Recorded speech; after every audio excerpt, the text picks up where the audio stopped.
ফুল আর বাচ্চা যে ভালোবাসে বা যারা ভালোবাসেন তারা নিতান্তই খুব ভালো মনের মানুষ হন। এটা একটা গানি লুকের কথা। তবে তার যথার্থ সত্যি কিনা সেটা আমি এখনো বলতে পারবো না। কেউ যে কারোর আপন হয় না, এই প্ল্যাটফর্মে কাজ করতে এসে এখন বুঝতে পারছি। এই কথাটা কেন বললাম? একজন আপু আমাকে কমেন্ট করেছিল যে আমি নাকি ভালো করে এখনো ব্লগ করতে শিখিনি। হ্যালো ফ্রেন্ডস, আমি আখি ফেনী থেকে বলছি। আপনারা যে যেখান থেকে বসে আমার আজকের এই ব্লগটা দেখছেন, আপনাদের সবার জন্য অনেক অনেক শুভকামনা এবং অনেক অনেক শুভেচ্ছা রইলো, ভালোবাসা রইলো। আর কে কেমন আছেন? আমিও অনেক ভালো আছি। আজকে সকালবেলা থেকে ব্লগটা শুরু করেছিলাম, তবে আজকে মনটা একটু খারাপ ছিল। একটা আপুর ব্লগ পেয়েছি, ব্লগে একটা আপুর কমেন্ট পেয়েছিলাম। সরি, একটু ভুল হয়ে গেল। কমেন্টটা ছিল এমন যে, আপনি তো ব্লগে তেমন নতুন কিছু দেখান না, শুধু ঘরের কাজকর্মই দেখান। আসলে আপু, ব্লগে তো মানুষ যারা ট্রাভেল ব্লগ করে ওরা হয়তো বা অন্য কিছু দেখায়, ট্রাভেল কোথায় গেল কি করলো সেগুলো দেখায়। যারা ডেইলি ব্লগ করে বা কুকিং চ্যানেলে আছে, ওরা কুকিং ইয়েগুলো দেখায়। আর আমরা যারা ব্লগার বা ডেইলি ব্লগ করি, আমরা তো ঘরের কাজকর্ম, রান্না বান্না, সংসার গোছানো এগুলোই দেখাই।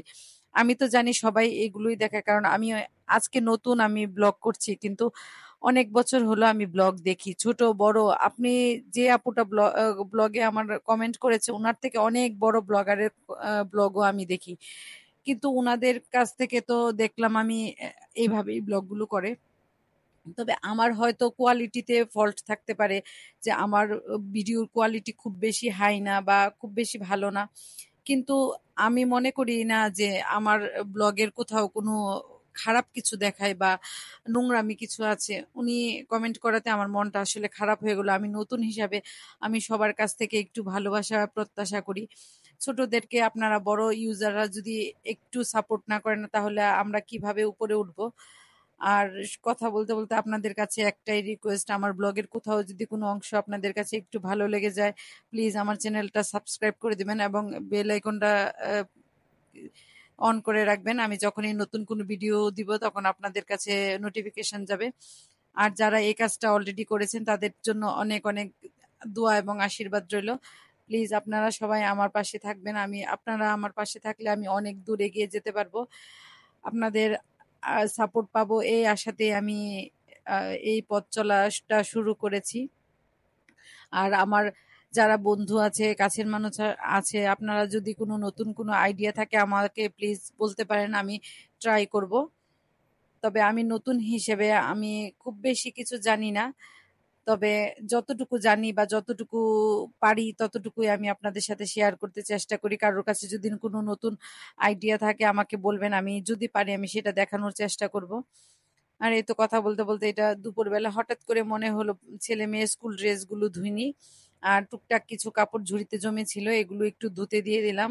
যে প্রচন্ড রোদ, শুকাতে বেশি সময় লাগে না, তাই দুপুরবেলায় ধুয়ে দিয়েছিলাম রান্না বান্না শেষ করে। তখন ধুয়ে দিয়েছিলাম, বিকেল হতে হতে শুকিয়ে যাবে এই জন্য আর কি। আর দিয়ে এখন আজকে শুক্রবার, আমার মেয়ের নাচের ক্লাস আছে, আমি মেয়েকে নিয়ে নাচের ক্লাসে বের হব। বের হতে গিয়ে আপনাদের জন্য এই নতুন গাছগুলো আজকেই লাগিয়েছি, এগুলো একটু দেখালাম। আর গিয়েছিলাম নাচের ক্লাসে, ওখান থেকে একটু শপে গিয়েছিলাম, আমার টুকটাক কিছু দরকারি জিনিস কেনার ছিল। এই তো, মেয়েদের তো অভ্যাসই, যেখানে যাই একটু ঘেটে ঘুটে এটা সেটা একটু দেখা। আমিও কিছু দেখছিলাম, দেখতে দেখতে দেখলাম এই কড়াইগুলো একটু ভালো লাগছিল, পছন্দ হয়েছে। যদিও বাসায় কড়াই আছে, তারপরেও দেখে ভালো লাগলো, রেঞ্জটাও একটু কম, অনেকটাই কম প্রাইসটা। তো এই জন্য একটা নিয়ে নিলাম। আর আমার ছেলে ভিডিওটা করে দিয়েছিল, ওকে, ওর জন্য সবাই দোয়া করবেন এবং আশীর্বাদ করবেন। এই তো কথা বলতে বলতে আমি ব্লগের প্রায় শেষ পর্যায়ে চলে এসেছি। যারা নতুন আপুরা বা নতুন দিদিরা যারা আমার এই ব্লগটা দেখছেন, প্লিজ আপনারা আমার পাশে থেকে যাবেন, আমাকে একটা সুযোগ দেবেন আপনাদের এই প্ল্যাটফর্মে আমি একটা জায়গা করে নেয়ার জন্য। সবাইকে অসংখ্য ধন্যবাদ এবং শুভরাত্রি। সবাই ভালো থাকবেন, সুস্থ থাকবেন। আর যদি কোথাও কোনো অংশে ভালো লেগে যায়, প্লিজ আমার চ্যানেলটা একটু সাবস্ক্রাইব করে দিবেন। সবাই ভালো থাকেন। Tata, by.